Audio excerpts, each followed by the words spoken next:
I started a new job at a big food logistics company as a senior route systems analyst. Not sexy, but solid work. My job was simple: optimize and secure the routing algorithms for food transport. Every route, delivery timestamp, and inventory chain was clean, tested, and backed up daily. It wasn't glamorous, but it worked. Then came Trent. Trent was a process efficiency consultant brought in after a board reshuffle. He wore leather loafers with no socks and called trucks data buckets.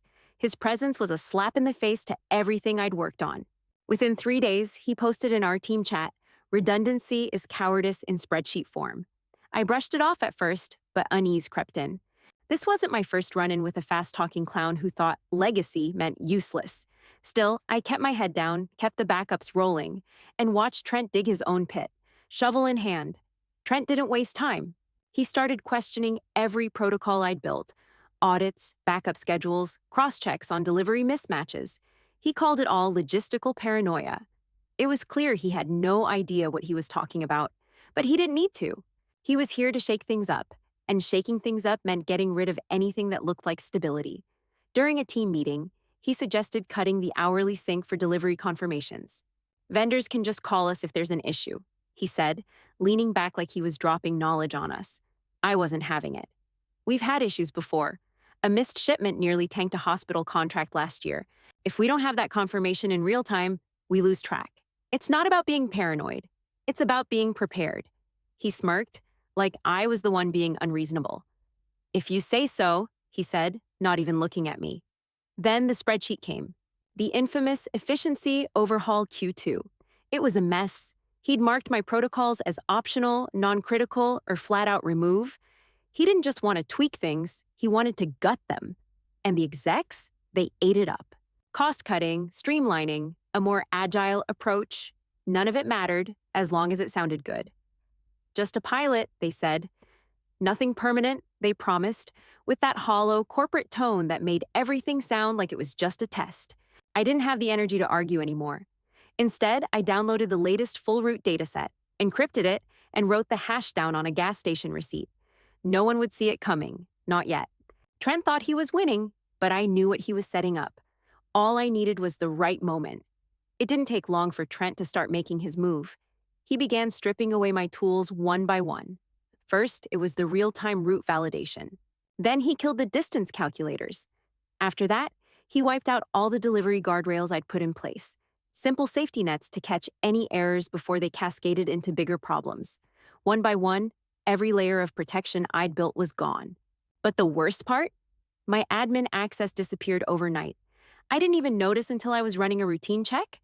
I hit a wall when I tried to log in, a red error message blinking on the screen. View only. View only? I stared at the words. What the hell? I spent the next hour digging through system logs, but all I could find were timestamps showing my access was revoked at some point during the night. No warning, no reason, nothing. Just gone. I wasn't stupid, though. I wasn't going to throw a tantrum in front of anyone. That wouldn't work. So I did what I've always done when the ground gets pulled out from under me. I started documenting. I logged every change, every email, every Slack thread. Every conversation that mentioned my name or had any bearing on the system's integrity went into my records. He didn't know it, but I still had a private sync tool from the pilot phase. That tool was untouched, silent, hidden. At meetings, Trent made it a point to joke about my demotion. He said I'd been put on route observer status. The room laughed. I didn't. I just sat there, stone-faced, watching him spin his web of incompetence and arrogance. I didn't have the energy to challenge him anymore. Public battles weren't going to win this fight. Instead, I spent my time in the background, replicating failures in a sandbox environment, watching the system choke on bad data that Trent was too careless to notice, too eager to push live. But the backups, they were still happening, every week, quiet, encrypted. I wasn't going to let him take everything. Not yet. Not while I still had a card to play. The day Trent decided to host his bonfire session, I knew it was coming. He'd been dropping hints for a while now, but this was the final move. In front of the whole team, he deleted the last of my redundancy scripts, the ones that kept the system from going off a cliff when things inevitably broke. He stood there, grinning like he was performing brain surgery, while typing in his usual casual way, like it was just another task. "We're moving fast now," he said, looking around for approval. We don't need seatbelts on a race car. The team laughed. They always laughed. Trent had a way of making incompetence sound cool. Then he mocked the timestamp confirmation message. Delete route sync check. Are you sure? Yeah, we're sure, Grandma, he said, rolling his eyes and imitating the system's prompt in a high-pitched voice. The worst part? He truly thought I was done, that I'd given up, like I was just another cog in his machine. I didn't blink. I didn't say a word, just sat there, my hands still on the keyboard, silently marking the time and copying the screen. I saved the screenshot into a private folder I'd named RIP Common Sense. It felt like I was burying something important, but I wasn't angry anymore. I was patient. Trent finished his little stunt and smiled like he'd won something. It was almost cute. He didn't know I'd been working behind the scenes. Every time he pulled something, I'd been quietly pushing backups under the radar. Dog photos, truck inspection reports, weekly inventory checklists, files that would look completely innocent if anyone ever stumbled across them. They were just a few harmless distractions to keep anyone from noticing the real treasure buried inside. I kept smiling too, only mine was a little more careful. It started with a small bug. A vendor flagged it, and like clockwork, Trent jumped on it. The issue? Warehouse ETA times were showing up in military time instead of the standard 12-hour format. To anyone else, it was trivial, but Trent made it a top priority. Board demo coming up, he kept saying, as if this one small thing was going to make or break their presentation. Let's patch it live by Friday night, he said, sitting back in his chair, hands steepled like he was already envisioning the applause. I sat through the deploy meeting, watching the chaos unfold. There was no test plan, no rollback plan. Just Trent, speaking with that same cocky confidence, saying, it's a display fix, not brain surgery.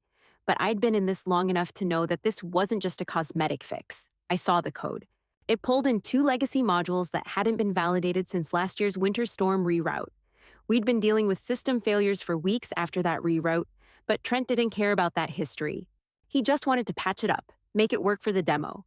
I knew where this was heading. At 5:46 p.m., just before people were about to clock out for the weekend, I kicked off my final private backup. One last encrypted file tucked away where no one would think to look. I wasn't about to let him pull the rug out from under us without covering my tracks. By 5:47, he pushed the patch live. I watched the logs roll in. Slow at first. Then, like a leak in the dam, bad data trickled in. I didn't need to look at every line to know what was happening. I'd seen this before. The wrong data was seeping into places it shouldn't. Warehouse codes being overwritten, delivery timestamps out of sync, inventory logs corrupted. It was starting to buckle. I kept my eyes on the logs, tracking the time, watching the chaos unfold in silence. Trent had no idea that his quick fix was about to send everything into a tailspin, and I was already several steps ahead, just waiting for the inevitable crash. By Monday morning, the complaints started flooding in. Misrouted shipments, wrong delivery windows, frozen food showing up at dry storage sites. It didn't take long for everything to unravel. Customer service was swamped, drowning in angry calls. Inventory tags were missing. Billing logs were misaligned. The system was a mess, an absolute wreck. It all came from one small error, one delivery entry with a blank location code. That single screw-up set off a chain reaction that had overwritten hundreds of routing entries. A bug, a glitch, whatever you wanted to call it. But it was catastrophic. I could hear the chaos in the background as the team scrambled to fix it. Trent, of course, was busy brushing it off. It's just caching issues, he said, waving a hand as though this were just a minor hiccup. Probably transient. I could hear the tension in the room grow with every minute. The CTO jumped on a group call. Then compliance, then legal. The usual vultures circling, watching for someone to pin this on. Trent was sweating. I could almost hear the panic in his breath, even through the screen. But he was still trying to act calm. Just restore last night's backup, Trent said, like that was going to fix everything. His voice cracked a little. I sat there quietly, letting the silence stretch.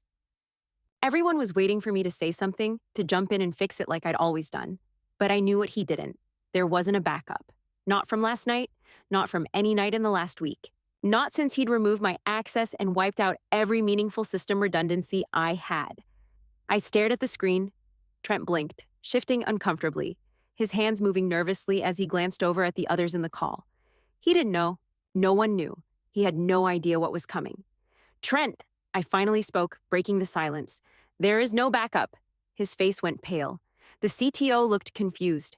Compliance leaned forward, brow furrowed. Legal? They were too busy looking for blame to make any sense of what was happening. I let the moment stretch out, let the reality settle in. There was no backup, and he'd made sure of it. Trent stammered, "What do you mean, no backup? You cleared those." I just shook my head, keeping my voice calm. You revoked my access, and you deleted the redundancy scripts. There's nothing to restore. The CTO's expression shifted, his eyes narrowing as the gravity of the situation hit him. The others on the call didn't know where to look. "Are you telling me," the CTO said slowly, "that we're on our own here?" I didn't answer. There was nothing to say. It was already too late for them to fix it. They had no idea what they were dealing with. Trent had dug a hole so deep, they didn't have the tools to climb out. The room went quiet, the weight of it sinking in. I just sat there, hands still, watching the train wreck unfold in real time. Trent wasn't going to talk his way out of this one. The call with the board started not long after. The CEO's voice was the first to cut through the static. He sounded calm, like he was still hoping this could all be fixed with a few phone calls. "Did we have a backup?" he asked, as if it were a simple question. Trent stammered, clearly caught off guard. "She cleared them. We deprecated that system." The room fell silent. Everyone was waiting for the next move, but I didn't let it linger. I raised my hand, even though no one was actually looking at me. "Actually," I said, voice steady, "you revoked my access. I have the logs." I could hear the shift in the room. Somewhere, someone sat up straighter. Legal perked up. Their interest peaked. Finance? They went white, the color draining from their faces as the reality of it hit them. The CTO's face froze. He knew what this meant. I let the silence stretch a bit longer, watching their reactions. They didn't have a backup. They didn't have a plan. And they didn't know where to turn next. I leaned forward, breaking the silence with one last piece of information. "I also have the last intact backup," I said, tone low but deliberate. Eshe verified. The board chair's name flashed on the screen, his face popping up in a separate window. He was all business, no emotion. "We need that backup, now." I didn't move, didn't rush. "I'll send it over, sure. But first, let's talk terms." The room seemed to tense up, unsure if I was going to bargain for something ridiculous, but I had them where I wanted them. I had the leverage. "Here's what I want," I continued. "Contractor rate, non-disparagement agreement, and zero future contact with Trent. Not in person, not by email, nothing." A beat of silence. Then, without a word of hesitation, they agreed. The board chair spoke up. "We'll make it happen." Just like that. No debate, no further questions. They wanted the data, and they wanted it fast. They didn't care about the details, they just wanted the problem to go away. I didn't smile, didn't gloat. I just made sure the agreement was clear before I went on with the next part of the conversation. "I'll send the file," I said. "When I get confirmation of the terms, I'll need them in writing." They didn't blink, no hesitation. They knew what was coming next. No one argued. No one asked for time to think it over. They wanted the backup, and I had it. I made the deal. I sent the file through a timer-restricted link, double encrypted, of course. Everything was verified. I wasn't about to let them claim I missed a step. Along with the file, I attached a simple invoice. 2 hours, $750. Terms spelled out in black and white. I wasn't expecting any pushback on the terms. Not after the way they jumped to agree during the call. The file was what they needed, and they wouldn't question the price for a second. They were desperate. The CTO had the good sense to use an old test environment I'd set up years ago, the kind that most people would have erased long ago. But the CTO, he knew how to keep a few things just in case. Good man. He plugged in the file, and I watched as the system slowly started coming back to life. The route histories were restored first, bit by bit, then the inventory timestamps. By the time lunchtime rolled around, operations were stable again. There were no more alarms ringing, no more email chains about outages or missing deliveries. Trent's Slack profile went dark soon after. 1 minute, his status was active. The next, nothing. The usual signs of someone who'd been quietly wiped from the system, as if they had never existed. No messages, no updates, no more back and forth about efficiency or moving fast. I didn't gloat. Didn't need to. It was over. I simply watched quietly as the system hummed back into working order. When it felt like everything was back to normal, I logged out. I never returned. Didn't want their applause or their guilt. The whole situation felt too dirty, like I'd cleaned up a mess I wasn't responsible for. So I updated my resume with one new title: Independent Logistics Recovery Consultant. It had a nice ring to it, and it was more than true. The first client came within the week, a small company, barely a blip on the radar, but they needed someone who knew the ropes of logistics and, more importantly, someone who understood how to restore systems after they'd been run into the ground. Then came two more, bigger clients, bigger problems, and each contract included the same bold clause: backup systems are non negotiable. I wasn't about to let anyone else make the same mistake, not while I was around. Once in a while, someone from the industry asks, "Didn't you work with that guy Trent?" They ask it casually, like it's some long forgotten office drama. I just smile, lean back, and say, "He lasted 14 minutes." Then I move on.